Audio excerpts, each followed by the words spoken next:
오늘 말씀은 출애굽기 2장 11절에서 25절 말씀입니다.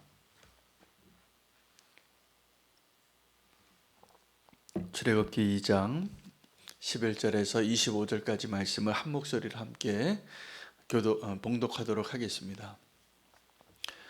모세가 장성한 후에 한 번은 자기 형제들에게 나가서 그들이 고되게 노동하는 것을 보더니 어떤 애굽 사람이 한 히브리 사람 곧 자기 형제를 치는 것을 본지라. 좌우를 살펴 사람이 없음을 보고 그 애굽 사람을 쳐 죽여 모래 속에 감추니라. 이튿날 다시 나가니 두 히브리 사람이 서로 싸우는지라. 그 잘못한 사람에게 이르되 내가 어찌하여 동포를 치느냐 하매 그가 이르되 누가 너를 우리를 다스리는 자와 재판관으로 삼았느냐? 내가 애굽 사람을 죽인 것처럼 나도 죽이려느냐? 모세가 두려워하여 이르되 일이 탈로 되었도다. 바로가 이 일을 듣고 모세를 죽이고자 하여 찾는지라. 모세가 바로의 낯을 피하여 미디안 땅에 머물며 하루는 우물 곁에 앉았더라. 미디안 제사장에게 7딸이 있었더니 그들이 와서 물을 길어 구유에 채우고 그들의 아버지의 양떼에게 먹이려 하는데 목자들이 와서 그들을 쫓는지라. 모세가 일어나 그들을 도와 그 양떼에게 먹이니라. 그들이 그들의 아버지 루엘에게 이를 때 아버지가 이르되 너희가 오늘은 어찌하여 이같이 속히 돌아오느냐. 그들이 이르되 한 애굽 사람이 우리를 목자들의 손에서 건져내고 우리를 위하여 물을 길어 양떼에게 먹였나이다. 아버지가 딸들에게 이르되 그 사람이 어디에 있느냐? 너희가 어찌하여 그 사람을 버려두고 왔느냐? 그를 청하여 음식을 대접하라 하였더라. 모세가 그와 동거하기를 기뻐하며 그가 그의 딸 십보라를 모세에게 주었더니 그가 아들을 낳음에 모세가 그의 이름을 게르솜이라 하여 이르되 내가 타국에서 나그네가 되었음이라 하였더라. 여러 해 후에 애굽 왕은 죽었고 이스라엘 자손은 고된 노동으로 말미암아 탄식하며 부르짖으니 그 고된 노동으로 말미암아 부르짖는 소리가 하나님께 상달된지라. 하나님이 그들의 고통 소리를 들으시고 하나님이 아브라함과 이삭과 야곱에게 세운 그의 언약을 기억하사 하나님이 이스라엘 자손을 돌보셨고 하나님이 그들을 기억하셨더라. 아멘. 하나님의 말씀입니다. 오늘은 모세의 인생에 굉장히 큰 굴곡이 있어서 정상에서 바닥으로 떨어지는 그 일이 순식간에 하루아침에 이루어지는 것을 보게 됩니다. 그 모세의 오늘 그 인생의 여정 가운데 우리가 붙잡아야 할 것은 우리가 하나님 얼굴을 피할 수 없다라는 것입니다. 그러니까 하나님의 얼굴을 피할 수 없고 또 하나님 앞에서 사는 것이 무엇인가를 긴 인생의 여정이지만 짧게 오늘 성경이 그 모세의 인생을 통하여 우리에게 주시는 메시지는 분명합니다. 모세는 태어날 때부터 너무 잘생겼습니다. 너무 사랑스러워서 더 좀 살려두고 싶은 그 아이였고 그리고 더 숨길 수가 없어서 갈대 상자에 담겨서 떠내려가게 됩니다. 결국 숨길 수 없어서 그 아이의 존재를 드러내야만 하는 그런 상황 가운데 하나님은 그에게 피할 길을 주셨고요. 오늘도 본문에 그 모세의 내면 안에 그가 자기 자신이 누구인가 자기의 정체를 감출 수 없는 어느 시점에 도달하게 됩니다. 40살입니다. 40살 때 그가 장성하여 이제 자기가 사명을 히브리인으로서 내가 무언가를 할 수 있는 하나님의 때다 라고 생각하고 확신하고 일어나고 행동했던 그때에 사실은 그가 자기의 정체를 드러낸 거죠. 그리고 이제 애굽의 왕자로서의 모세가 아니라 히브리인의 지도자로서의 모세로서 마치 이제 내가 서울시장 후보에 대통령 후보에 나서겠다고 말하는 것처럼 출사표를 내고 행동하기 시작한 겁니다. 더 이상 자기의 마음 안에 숨겨 놓을 수 없는 그 뜨거운 마음이 있었던 거죠. 히브리 동족을 향하여. 그가 그렇게 참 대단한 결정을 했는데 하나님께서는 그의 결단은 보셨지만 그의 결단에 대한 결과는 그가 상상했던 것이 아니었습니다. 그가 히브리 민족이 애굽 사람의 군사에 의해서 억압받고 학대받는 것을 보고 참지 못하고 폭발합니다. 그래서 결국은 그 애굽 사람 군사 한 명을 죽이고 모래에 숨겨뒀는데 아무도 안 본 줄 알았어요. 그러나 그는 모세 혼자의 생각이고 다 알고 있었어요. 하나님도 알고 그때 히브리 민족도 다 알고 그 다음날 태연하게 아무 일도 없었던 것처럼 이제 자기의 신분의 정체를 드러내고 이제 애굽의 왕자가 아니라 히브리인의 지도자로서 살아보려고 거리를 나섰는데 히브리 민족들끼리 서로 싸우고 다투고 너무나 한심스러운 모습을 보면서 좀 싸우지 말라고. 그러니까 그 사람이 그때 얘기하는 거예요. 네가 어제는 그렇게 애굽 병사를 죽이더니 우리한테 나타나서 재판장이 되려고 하냐고. 다 드러나게 된 것이죠. 위기가 온 것입니다. 그래서 애굽의 왕자에서 이제 지명 수배자가 되고 바로가 이 사실을 알고 쫓게 됩니다. 그가 도망하여 간 것이 미디안 광야입니다. 그가 갈 수 있는 땅 끝으로 간 것인데 나중에 40년이 지나서 이 모세가 그곳에서 신을 벗죠. 신을 벗고 가시떨기에 그 불이 붙은 것을 보고 하나님을 만나는데 하나님은 그때 모세가 40년 동안 알지 못했던 사실을 하나 이야기해요. 네가 선 곳이 거룩한 땅이라는 거예요. 그것이 어디냐면 하나님의 산이 있는 곳이에요. 그러니까 하나님의 장소로 모세는 도망하여서 도망자가 돼서 땅 끝으로 갔다고 생각했는데 사실은 아버지의 품으로 온 거였어요. 그런데 이 모세는 그곳에서 살 때 어떻게 사냐 하면 나그네로 삽니다. 그때 오늘 그 모세가 아들의 이름을 십보라와 함께 아들을 하나 얻게 되는데 그 아들의 이름이 게르솜이에요. 그 게르솜이란 말의 뜻은 내가 이방인 가운데 나그네가 되었다라는 뜻입니다. 자기 원래 고향이 어디입니까? 네, 애굽이잖아요. 모세에게서 태어난 곳은. 거기 어머니 아버지가 있고 형이 있고 누나가 있는 곳에서 떠나서 이 이방 땅 자기가 갈 수 있는 땅 끝에, 왜냐하면 신분을 숨겨야 되니까 모세가 달려갈 수 있는 가장 멀리 그 땅 끝으로 갔는데 사실은 그곳이 하나님이 그를 기다리고 계시고 아버지의 품과 같이 고향으로 여기고 있었던 그곳인데 모세는 그곳에서 뭐라고 부르고 40년을 살았냐 하면 내가 이방인의 땅에서 나그네가 되었다고. 근데 그것이 하나님의 품이었습니다.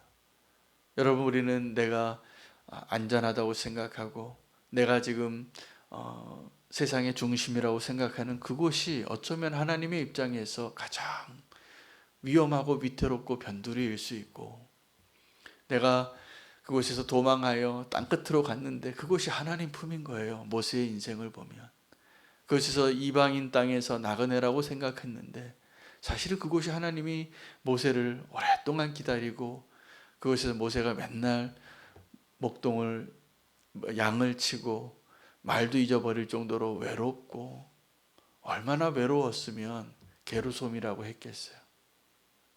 그런데요, 놀랍게도 바로 그것이 게르솜이라고 이름 불렀던 그 장소가 사실은 모세에게 있어서는 진짜 가정을 이루고 진짜 하나님과 함께 있었던 그 시간이었어요. 자기만 몰라요. 그리고 그곳에서 다시 하나님이 보내시는 거예요. 애굽으로. 그리고 그 내 백성을 건져내서 이곳으로 오게 하려고. 이곳으로 와서 다시 예배하리라. 그렇게 하나님이 명령을 하시거든요. 우리가 생각하는 고향이 굉장히 다를 수 있습니다. 우리가 정말 갈망하고 가고자 하는 우리가 그 소망하는 그곳이 다를 수 있습니다. 근데 하나님의 관점에서 보면 우리가 땅끝이라고 생각했던 것이 하나님의 품일 수 있고, 여기가 좆사온이라고 여기고 살아갔던 그곳이 가장 이방인의 땅일 수도 있다는 것을 우리가 기억해야 합니다.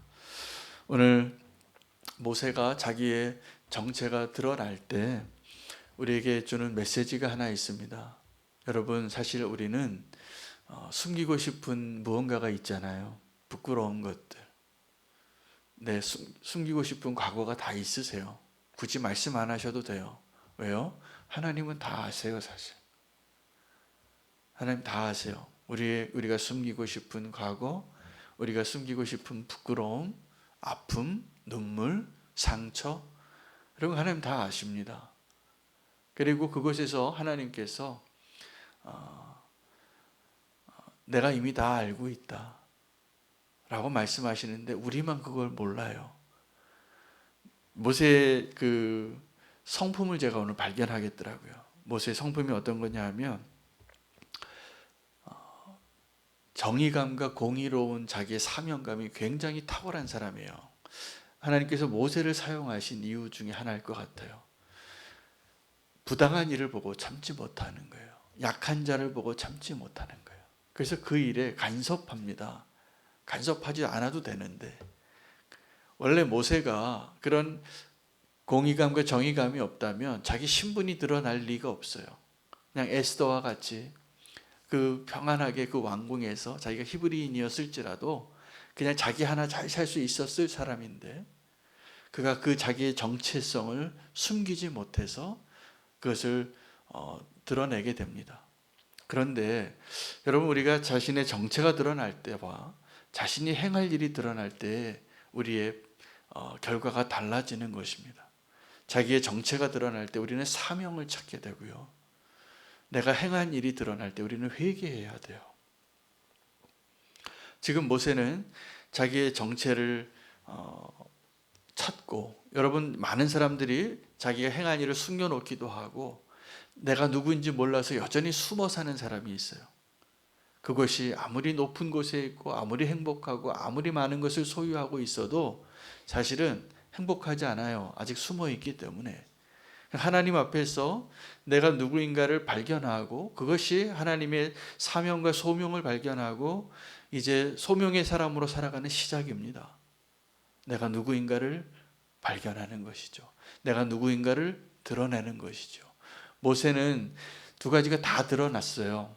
그날 40세가 되었던 어느 그날에 자기의 정체도 드러나고 자기가 행한 일도 드러나서 도망가기도 하지만 진짜 사명자로 살게 되는 삶을 시작하는데, 사명자로 살기로 시작하고 하나님께 이제 내가 원래 원했던 성공하고 출세하는 길을 버리고 내 안락한 것을 버리고 내 많은 특권들을 버리고 일어났는데 도망가게 된 거예요. 왜요? 자기가 행한 일도 드러났기 때문이에요. 이게 불행한 게 아닙니다, 결코. 정말 하나님께서 모세라는 사람을 쓰시기 위하여 자기의 정체도 드러내고 자기의 행한 일도 드러내서 정말 하나님 앞에 하나님의 눈을 피하지 않고 하나님의 얼굴을 피하지 않고 살아가는 발걸음이 시작이 된 것뿐이에요. 하나님께서 이 모세를 부르시고 시작한 그 일은 40년 뒤에 가시떨기가 보였던 그 자리가 아니라 오늘 이 자리에서부터예요. 얼마나 대견해요. 자기가 자기의 삶으로 안락한 삶을, 특권을 누리고 살던 히브리인이었지만 애굽의 왕자로 사는, 모든 것을 다 누릴 수 있는 그런 것을 내려놓을 수 있는 그 결단을 어떻게 하게 된 거예요? 내가 누군지 알았기 때문이에요. 그것을 이제 더 이상 감출 수가 없어서 자기가 일어난 것이죠. 그래서 큰 결단을 한 게 맞습니다. 근데 하나님은 그 모세의 삶에 그가 행했던 숨겨놓고 싶은 살인범이잖아요. 그것도 애굽 병사를 죽였으니 공무원을 죽였잖아요. 이제 그 나라에서 어떻게 살아요? 그것을 다 드러내는 거예요. 그러면 망하고 실패한 것인 것 같이 보이지만 그게 아니라 정말 하나님의 사람으로 시작이 된 거예요. 근데 그곳에서 하나님은 모세만 몰랐어요. 자기가 그것이 정말 고향인 것은. 모세는 이전에도 2번의 가정을 꾸렸습니다. 태어났던 자기 히브리인의 그 요게벳 어머니와 함께 지냈던 3달, 그리고 잠깐 애굽의 왕자가 되어서 만나서 왕자의 정체성을 얻고 다시 또 엄마가 키웠어요. 그리고 나서 모세는 어디서 자랐습니까? 이제 젖되고 뭐 유치원 보낼 날쯤 되었을 때 이제 애굽에서 자랐겠죠. 왕자로. 2번째 가정이에요. 근데 정말 자기의 가정을 이룬 것이 어디냐면 이곳이에요. 나그네 된 땅에서 나그네가 되었다고 생각했다. 여러분, 우리는 정말 고향이 어딘지 알고 살아야 됩니다. 그곳에서 이 모세가 잊혀진 자가 되었어요. 완전히. 정말 자기가 가정이라고 생각하고 고향이라고 생각했던 그곳에서 얼마나 그리웠겠어요. 얼마나 생각이 났겠어요. 지금 광야에서 벌판에서 아무것도 없는 그 흙먼지 나는 메마른 땅에 있으면서 엄마도 보고 싶고 형도 누이도 보고 싶고, 그리고 애굽의 왕조로서 멋진 삶, 대도시의 제국의 그 왕궁에서 살던 그 자가 이렇게 척박한 땅에서 살았는데, 그 모세가 생각했던 고향, 사실은 이곳이 하나님께서 정말 가정을 이루고 살게 했지만 그가 꿈꿨던 고향, 그것을 다시 돌아가게 합니다. 요셉이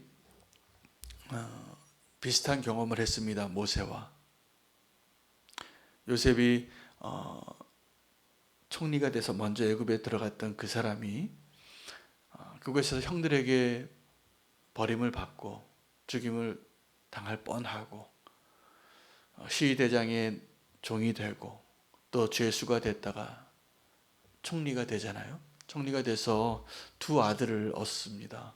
그 2 아들의 이름이 첫째 아들이 므낫세고 둘째 아들이 에브라임이에요. 근데 므낫세는 의미가 내가 이제 잊었다라는 뜻이에요. 뭘 잊었냐면 내 고향집의 아픔들을. 요셉에게 있어서는 그 형들과의 그 일들이 아픔이었어요. 상처였어요. 그런데 그 므낫세라는 이름을 통해서 요셉을 하나님이 치유하신 거예요. 그 상처를 잊고. 그리고 에브라임은 그때 창성하게 되었다. 여러분, 이 순서가 맞습니다. 내 아픔을 잊을 수 있어야지 그리고 이제 하나님의 새로운 축복의 삶을 누릴 수 있게 될 겁니다. 근데 모세는 지금 잊혀진 자가 됐어요. 요셉은 지나간 과거와 상처를 잊은 자였지만 지금 이 모세는 거기서 잊혀진 자가 돼서 나그네 땅에서 나그네가 되었다라고 생각하고 있는데, 하나님께서 그와 함께 하시고 진짜 고향을 사모하며 살게 한 겁니다. 잊혀진 자가 된 것과 잊혀진 자가 된 것은, 잊은 자가 되온 것은 굉장히 큰 차이가 있지만 동일하게 고향을 그리워했던 것 같아요. 요셉은 애굽에서 총리가 되었지만 자기가 죽을 때 유언을 합니다.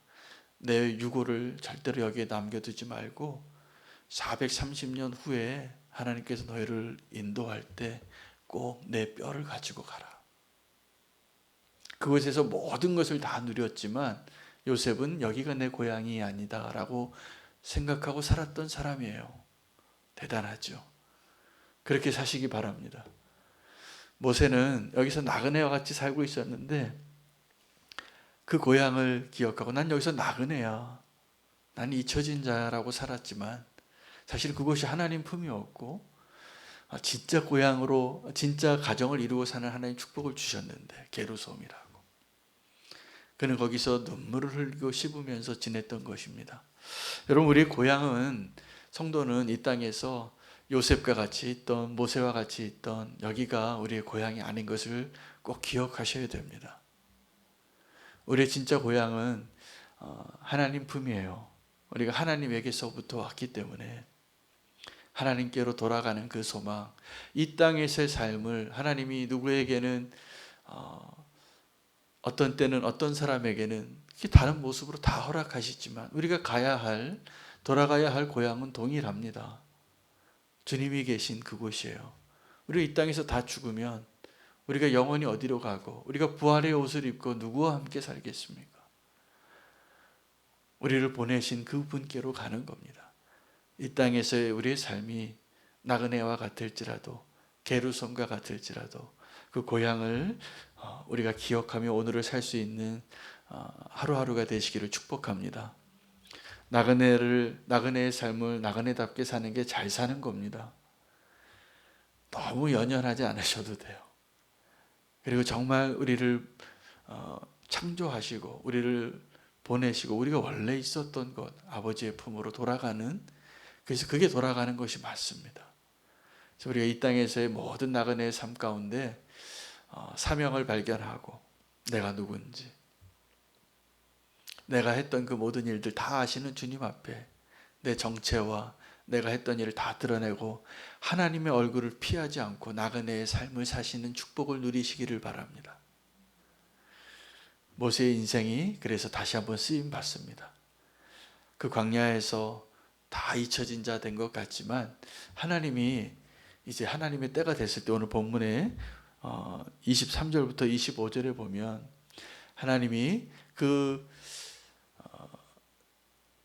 이스라엘 백성이 노예로 너무나 고통을 당하고 40년 동안 더 고통을 당한 겁니다.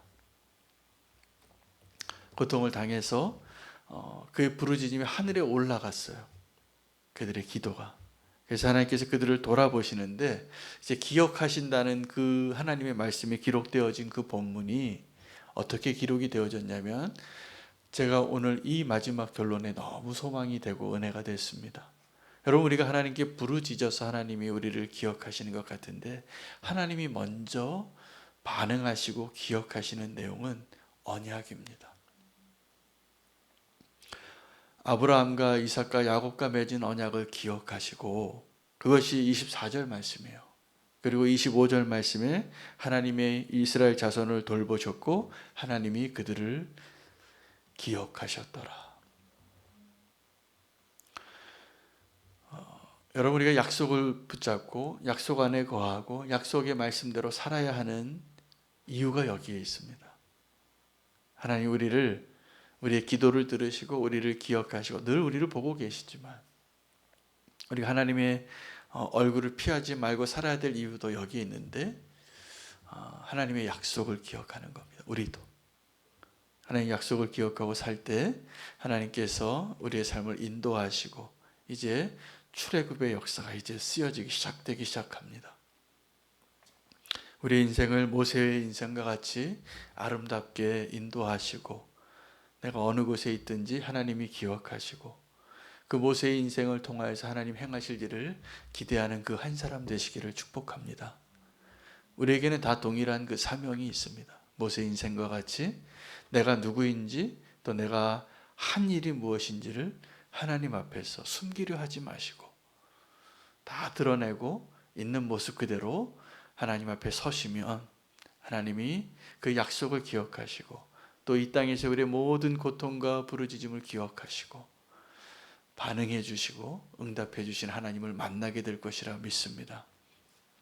하나님의 얼굴을 피하지 않고 살기로 결단하며 이 땅에서의 나그네의 삶을 잘 사시고 우리가 고향으로 함께 향하는 발걸음 되기를 축복합니다. 오늘 말씀을 기억하시고 함께 오늘 내가 하나님의 얼굴을 피하지 않고 내가 누구인지 또 내가 한 일이 무엇인지 하나님께 숨기지 않는 자로 살게 하시고 이 땅에서 잊혀진 자가 되는 것을 두려워하지 아니하고 하나님이 나를 기억하실 때 그 약속을 통하여 기억하시고 나를 기억하시는 것을 붙잡고 살겠습니다. 오늘 내가 모세와 같은 인생을 살기를 소망하며 기도하겠습니다. 기도하실 때 오늘 좀 두 가지 기도 제목을 함께 붙잡고 기도하길 원하는데 하나는 어저께 말씀을 전해주신 김동규 선교사님과 그 인도네시아를 위해서 한 번 더 기도하기를 원합니다. 또 하나는 우리 임선옥 권사님, 김병영 권사님 참 너무나 안타깝게 그 두 분이 다 암이 생겼다는 그 소식을 듣게 됐는데 마음이 아프지만 우리가 함께 기도함으로 하나님의 선하신 인도하심을 구하며 기도했으면 좋겠습니다. 하나님 두 분 다 건강하게 회복시켜 주시고 치유하여 주시고 간섭해 주시옵소서. 우리의 기도를 하나님 응답해 주실 것을 기억해 주실 것을 소망으로 우리 김동규 선교사님과 임선옥 권사님, 김병혁 권사님 기억하며 우리의 기도로 먼저 주님 앞에 부르짖기를 원합니다. 주님이 기억해 주실 것이라 믿습니다. 세 가지 기도 제목 주의 이름 부르고 기도하고 개인적으로 기도하시겠습니다. 주여 하나님 오늘